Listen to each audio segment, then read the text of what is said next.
গল্প মুখোশের আড়ালে, কলমে মৌসুমী হাজরা। তুমি যদি না আসো আজ অহনা, তাহলে সমস্ত মেসেজের স্ক্রিনশট তোমার হাজব্যান্ডকে আমি পাঠিয়ে দেব। তুমি কি আমাকে ব্ল্যাকমেল করছো সিড? হ্যাঁ করছি। এবার বলো কখন আসছো? আগে বলো কী চাও তুমি? তোমাকে চাই সোনামণি। তোমাকে আমি ভালোভাবে চিনি, তুমি আমার কাছে অন্য কিছু চাইছো।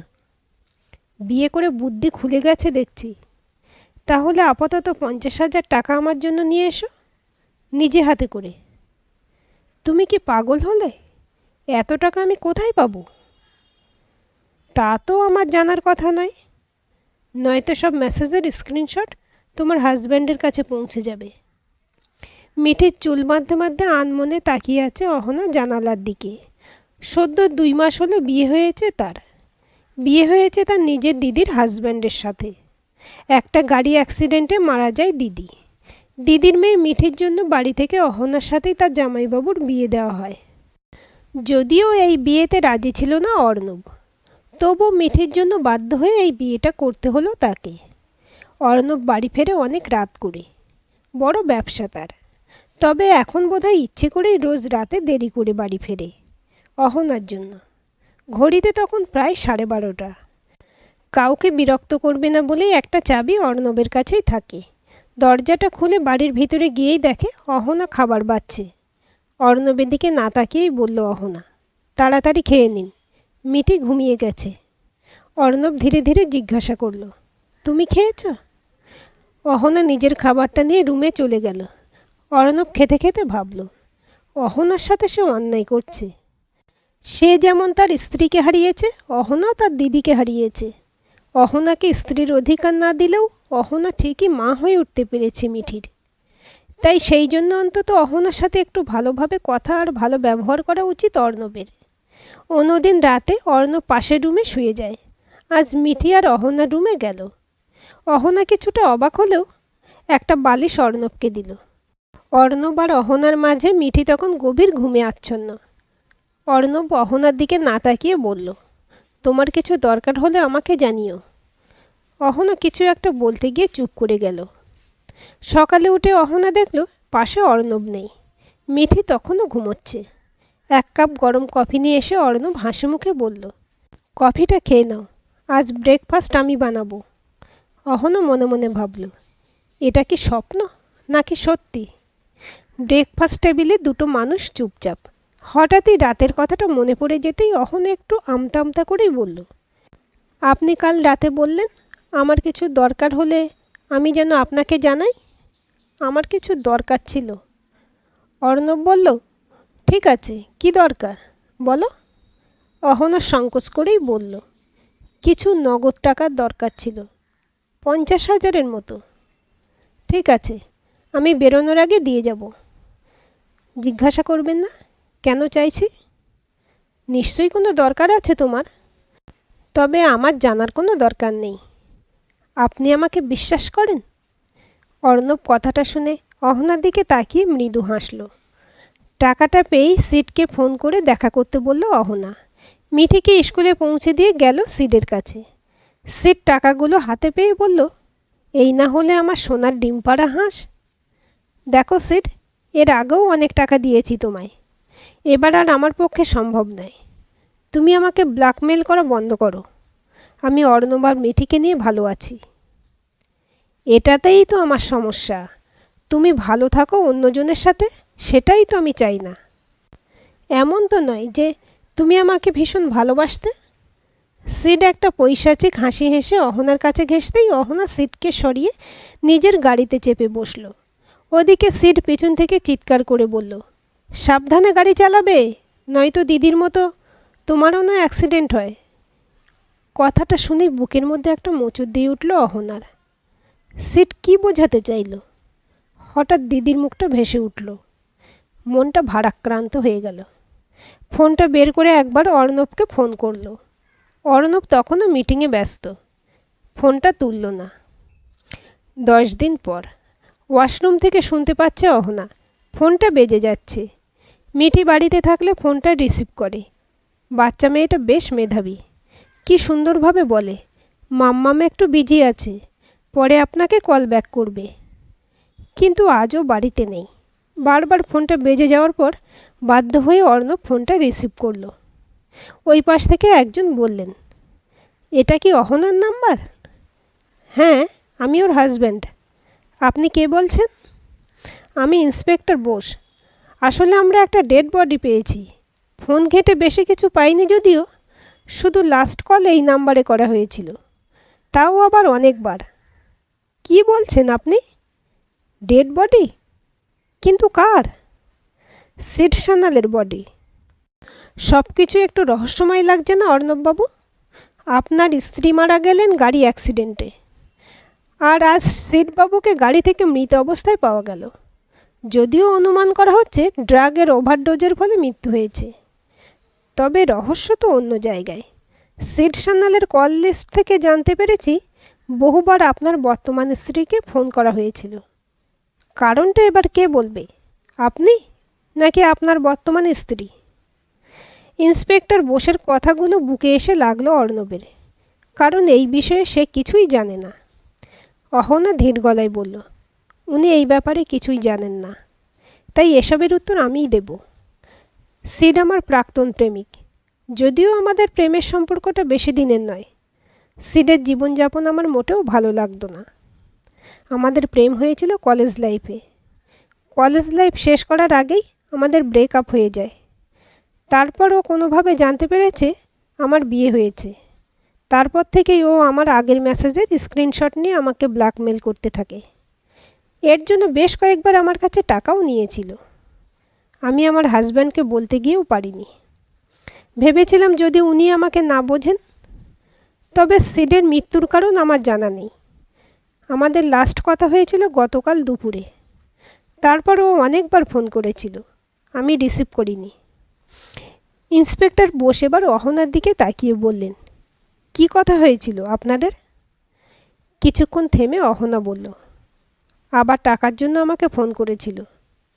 ইন্সপেক্টর বোস বললেন, ঠিক আছে, এখন যেতে পারেন দুজনে। প্রয়োজন হলে আবার ফোন করব।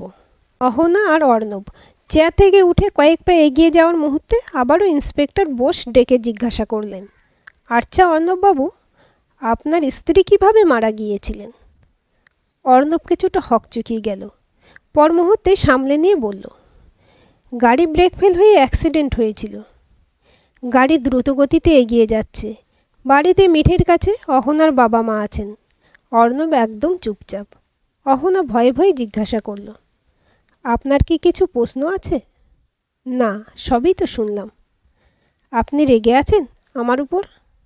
না, তবে সিডের ব্যাপারে, মানে এই ব্ল্যাকমেল করার ব্যাপারে আমাকে আগেই জানানো উচিত ছিল তোমার। আমি ভয় পেয়ে গিয়েছিলাম। কিসের ভয়? আপনাকে আর মিঠিকে হারানোর ভয়। অর্ণব তাকিয়ে রইল অহনার দিকে। সামনে একটা গাড়ি আসতেই অহনা চিৎকার করে উঠল। অর্ণব কোনোভাবে সামলে নিয়ে গাড়িটা সাইডে দাঁড় করালো। আর একটুর জন্য একটা বড় অ্যাক্সিডেন্ট হয়ে যেত। অহনার দিকে তাকিয়ে জিজ্ঞাসা করল, তুমি ঠিক আছো? অহনা বেশ ভয় পেয়ে গেছে। কোনো রকমে নিজেকে সামলে নিয়ে বলল, তাড়াতাড়ি বাড়ি চলুন প্লিজ। বাড়িতে তখন মিঠি দাদু আর দিদুনের সাথে খেলায় মত্ত। দুজনে ফিরতেই নানা রকম প্রশ্ন শুরু করলেন তারা। অহনা কথা বলার মতো অবস্থায় নেই। অর্ণব পুরো ব্যাপারটা বুঝতে পেরে বলল, না না, সেরকম কিছুই হয়নি। একটা ভুল বোঝাবুঝির ব্যাপার হয়েছে। আসলে পুলিশ অন্য কাউকে খুঁজছেন, অহনাকে নয়। অহনা আর অর্ণবের মধ্যে সম্পর্কটা এখন একটু সহজ হয়েছে। দুজনে কথা বলে, মিঠিকে নিয়ে ঘুরতে যায়। মিঠিও খুব খুশি। অর্ণবের কাছে সবটা যে এত সহজ হয়ে যাবে তা ভাবতেই পারেনি। সকাল থেকে কয়েকবার ফোন করতে থাকে অহনা, কিন্তু একবারও রিসিভ করেননি তার বাবা মা। একটা অজানা ভয় গ্রাস করতে থাকে। কাল বিকেলে অহনা মিঠিকে নিয়ে বাবা মায়ের সাথে দেখা করে এসেছে। হঠাৎ সকাল থেকে দুটো মানুষ এত ব্যস্ত হয়ে আছে, কেন যে একবারও ফোনটা রিসিভ করতে পারছে না। অহনাকে চিন্তিত দেখে অর্ণব জিজ্ঞাসা করল, কি হয়েছে? তারপর অহনা চিন্তার কারণ জানানোর পর অর্ণবও কয়েকবার ফোন করল, কিন্তু অহনার বাবা মা রিসিভ করলেন না। দুপুর 12টার পর অহনার ফোনে পাশের বাড়ির এক কাকুর ফোন এলো। তিনি অহনা আর অর্ণবকে তাড়াতাড়ি ওই বাড়িতে যেতে বললেন। অহনা আর অর্ণব পৌঁছে গেল মিঠিকে নিয়ে। অহনার বাবা মাকে মেঝেতে শোয়ানো আছে। অহনা আর অর্ণব কিছু বুঝতে পারার আগেই পুলিশ ওদের দুজনকে দেখে বললেন, সুইসাইড করেছেন ওনারা। অহনা স্তম্ভিত হয়ে দাঁড়িয়ে আছে। কি শুনছে সে? বাবা মা সুইসাইড করেছে? অর্ণব তাকিয়ে আছে ওই দুটো মানুষের দিকে। পুলিশ এসে বললেন, কি হচ্ছে বলুন তো অর্ণববাবু? একের পর এক আপনাদের পরিচিত মানুষদের মৃত্যু হচ্ছে, রহস্যটা কি? মিঠে চুপচাপ ভয়ে দূরে দাঁড়িয়ে কাঁপছে। মনে মনে বলছে, এবার আমার কে বাঁচাবে দাদু দিদুন? মাম্মাম ভালো, মা খারাপ, মাম্মাম ভালো আর মা খারাপ। অর্ণব ল্যাপটপে কাজ করতে করতে মিঠির কথাগুলো শুনে অবাক হলো। কি এইসব বলছো মিঠিমা? ঠিকই তো বলছি বাবান, মাম্মাম ভালো আর মা খারাপ। এইসব তুমি কেন বলছো? কে শেখালো? আমি জানি বাবান, দাদু দিদুন বলেছে আমায় মাম্মাম ভালো মা খারাপ।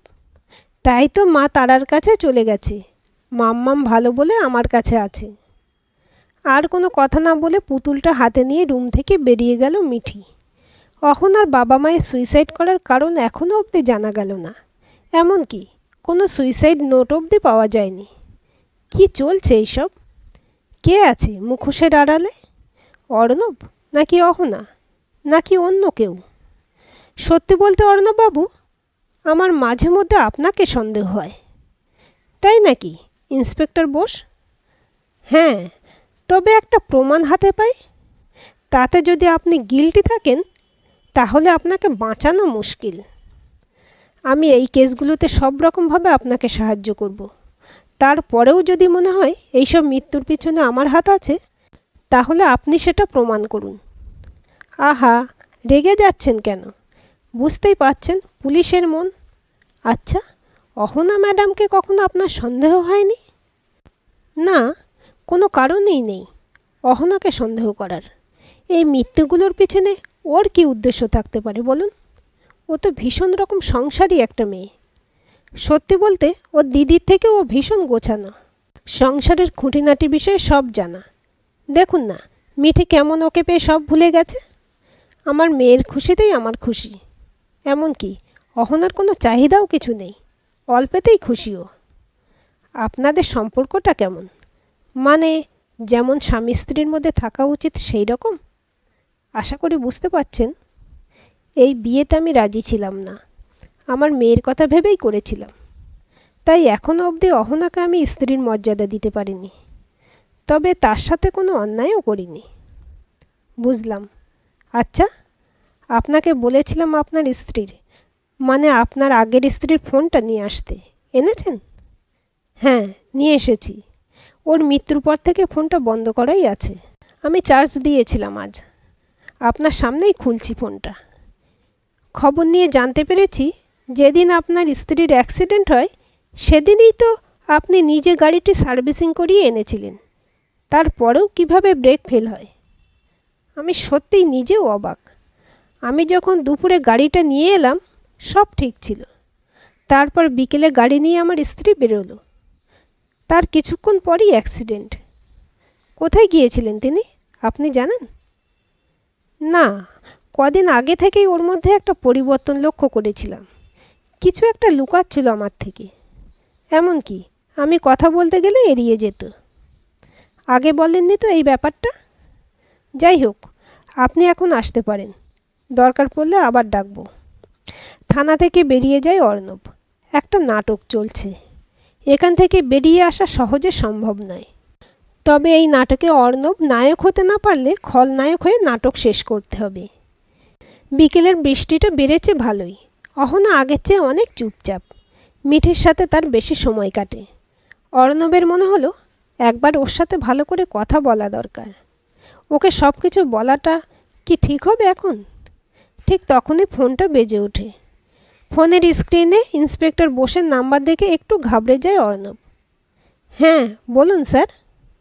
কতদিন ধরে পরকীয়া চলছিল আপনার? কী সব বলছেন? আমি পরকীয়া? আপনার স্ত্রীর ফোনে কতগুলো মেসেজ দেখলাম। একটা অজানা নাম্বার থেকে কদিন ধরেই এই সংক্রান্ত কথাবার্তা চলছিল। যদিও এই নাম্বারটি কার তা জানা যায়নি। সম্ভবত সিম কার্ডটি বিনা ডকুমেন্টসে কেনা হয়েছিল। আপনি যে পরকীয়ায় জড়িত সেই নিয়ে কথাবার্তা চলছিল। কী সব বলছেন? আরও একটু অবাক হবেন? তাহলে শুনুন। আপনার স্ত্রী মারা যাওয়ার 1 মাস আগে থেকে একটা নাম্বার থেকে সিটকে অনবরত কল করা হয়েছে। যেদিন আপনার স্ত্রী মারা যায় সেদিন ওই নাম্বার থেকে বহুবার সিটকে কল করা হয়। তারপর রাত 11টার দিকে শেষ কল করা হয়।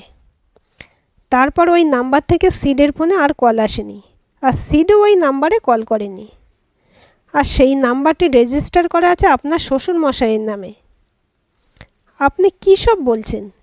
আমি কিছুই বুঝতে পারছি না। অহনার সাথে সিডের কথা হলে অহনার নাম্বারে ফোন করতো, আমার শ্বশুর মশাইয়ের কোনো নাম্বারে কেন ফোন করবে? তাহলে কি আমার শ্বশুর শাশুড়ি সিডকে চিনতেন? আপনার শ্বশুর শাশুড়ি অনেক রহস্য গোপন করে সুইসাইড করলেন। তারা বেঁচে থাকলে কিছু একটা প্রমাণ ঠিকই পেতাম। অহনা রাতের খাবার খাইয়ে মিঠিকে ঘুম পাড়িয়ে দিল। অর্ণব কিছুটা অপরাধীর মতো করে ঘরে ঢুকে বলল, অহনা, তোমাকে কদিন ধরেই একটা কথা বলবো বলে ভাবছিলাম। আমি কোনো কিছু লুকোতে চাইছি না তোমার থেকে। আমি একটা অবৈধ সম্পর্কে জড়িয়ে গিয়েছিলাম।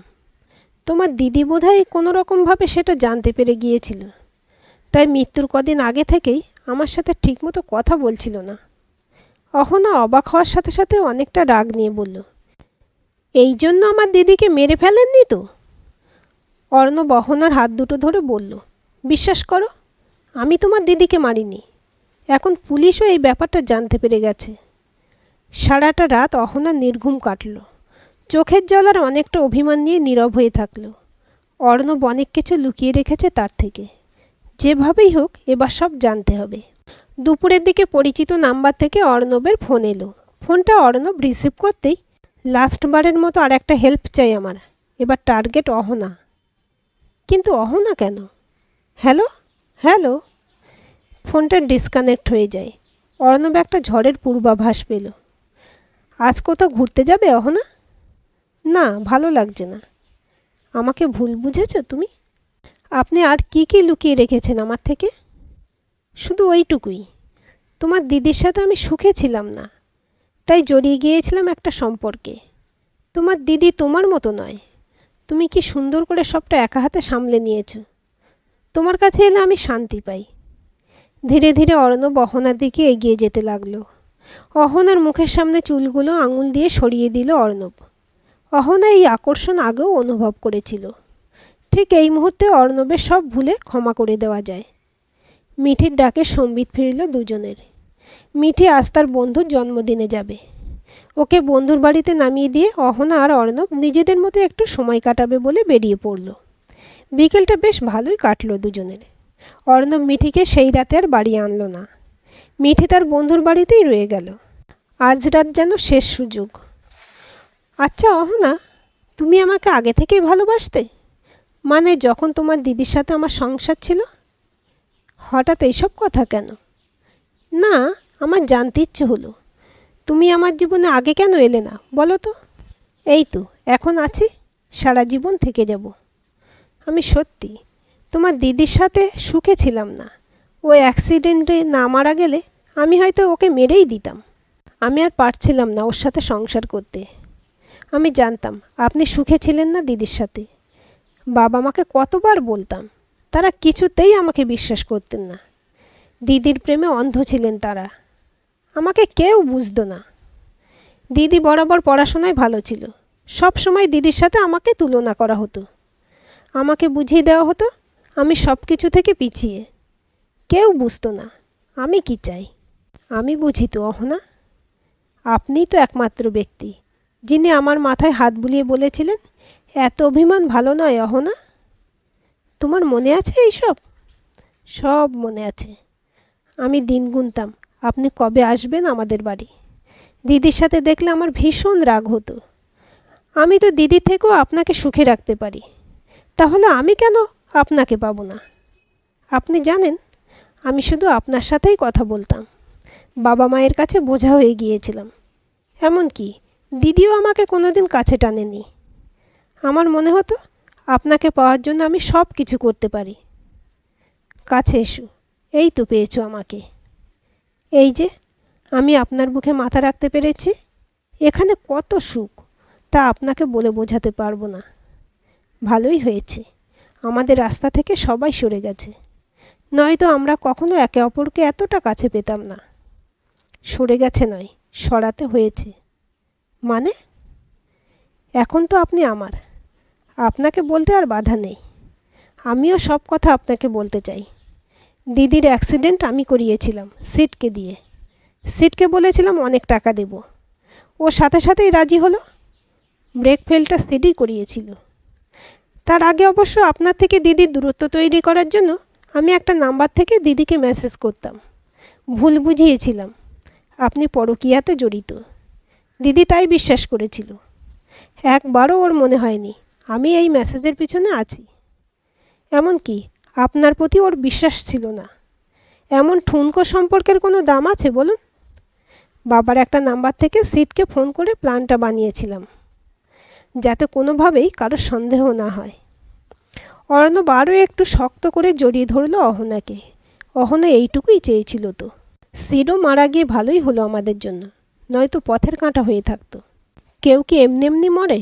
ওর ড্রাগের প্রতি নেশা আমি ছাড়া আর কেই বা জানতো। সেদিন আমি ওকে ড্রাগ দিতে শুরু করলাম। ও নিজের জগতেই ছিল না। ড্রাগ নিতে নিতে ওভারডোজ হয়ে গেল। আমি শান্ত হয়ে বসেছিলাম ওর পাশে, ওর মৃত্যু দেখার জন্য। আমার আর আপনার মাঝে আমি কাউকে আসতে দেব না। মিঠি, মিঠিকে তো মায়ের ভালোবাসা দিয়েছ, কখনো মনে হয়নি ও তোমার দিদির সন্তান? না, মিঠি আমার। ও যখন ছোট ছিল, ও ছোট ছোট হাত পা দেখে আমি খুব খুশি হতাম। কাঁদলে ছুটে গিয়ে কোলে নিতাম। আপনি আর মিঠি আমার জীবনে আনন্দ নিয়ে এসেছিলেন। বাবা মা? বাবা মা তো আমাদের বিয়ে দিল, তাহলে ওদের মৃত্যুটা? বাবা মা জেনে গিয়েছিল সিড আর দিদির মৃত্যুতে কোনো না কোনোভাবে আমি জড়িত। ছোট থেকে দেখে আসছে আমাকে। সেদিন মিঠিকে নিয়ে ওই বাড়িতে গেলাম, বাবা মায়ের সামনে সবটা স্বীকার করলাম। ছোট থেকেই তো শেখানো হয়েছিল বাবা মায়ের থেকে কিছু লুকানো উচিত নয়, তাই জানিয়ে দিলাম। তাদের আদরের মেয়েকে কিভাবে মেরেছি, সিটকে কিভাবে মেরেছি। ভয় দেখিয়ে বলেছিলাম মুখ খুললেই মিঠিকে মেরে ফেলবো। অমনি ভয় পেয়ে গেল। মিঠিকে জড়িয়ে ধরে বলল তারা নাকি মিঠিকে বাঁচাবে। একই সাথে আমার ভয় দেখানোর জন্যই তারা মিঠিকে বলেছিল আমি ভালো, মা খারাপ। আর আমার ভয় দেখানোর জন্যই বোধহয় বাবা মা সুইসাইড করলেন। হয়তো বুঝে গিয়েছিলেন আমি সব কিছু করতে পারি। আর কিছু জানার আছে ইন্সপেক্টর বোস? কথাটা বলেই অহনাকে এক ঝটকায় দূরে সরিয়ে দিল অর্ণব। ইতিমধ্যে ইন্সপেক্টর বোস আর কয়েকজন পুলিশ রুমের ভিতরে ঢুকলেন। অহনা রাগে উত্তেজিত হয়ে বলল, এইসব তাহলে আপনার নাটক ছিল? আমার কাছে আসা, বিশ্বাসের সুযোগ নেওয়া? অর্ণব চিৎকার করে বলল, নয়তো তোমার মুখোশটা টেনে বের করতাম কিভাবে? নাটক আমি না, তুমি করে গেছো। এমনকি মিঠিকেও ব্যবহার করেছো তোমার নোংরা খেলায়। অহনার চোখ দিয়ে জল গড়িয়ে এলো। না অর্ণব, আমি ওকে কোনোভাবে ব্যবহার করিনি। আমি ওকে ওর মায়ের থেকেও বেশি ভালোবেসেছি। অর্ণব আর কোনো কথা বলল না। অহনা চুপ করে তাকিয়ে রইল অর্ণবের দিকে। অহনাকে বাড়ি থেকে বের করে গাড়িতে তোলা হলো। আপনার চোখে জল কেন অর্ণববাবু? অপরাধী ধরা পড়ল, আপনার তো খুশি হওয়ার কথা। অপরাধী এমনি এমনি তৈরি হয় না ইন্সপেক্টর বোস। তার জন্য দায়ী থাকে পরিবার, সমাজ, পরিস্থিতি। আজ যদি ওর বাবা মা ওকে একটু বুঝতেন, তাহলে হয়তো এটাও হতো না। এক সন্তানের সাফল্যের সঙ্গে আর এক সন্তানের তুলনা করা কখনোই উচিত নয়। আমার আগেই সন্দেহ হয়েছিল, তাই আপনাকে বলতে বলেছিলাম যে আপনি পরকীয়াতে জড়িত ছিলেন, যাতে করে ওর মনে হয় আপনি ওকে বিশ্বাস করেন। আর এমন একটা বিশ্বাসের জায়গা তৈরি হোক যাতে অহনাও আপনাকে বিশ্বাস করতে শুরু করে। মনে আছে আমি এই জন্যই আপনাকে একবার জিজ্ঞাসা করেছিলাম আপনাদের সম্পর্কটা কেমন? এখন সব বুঝতে পারছি। আপনি যখন বললেন এবার টার্গেট অহনা, আমার তখনও বিশ্বাস ছিল না যে ও এই কাজ করতে পারে।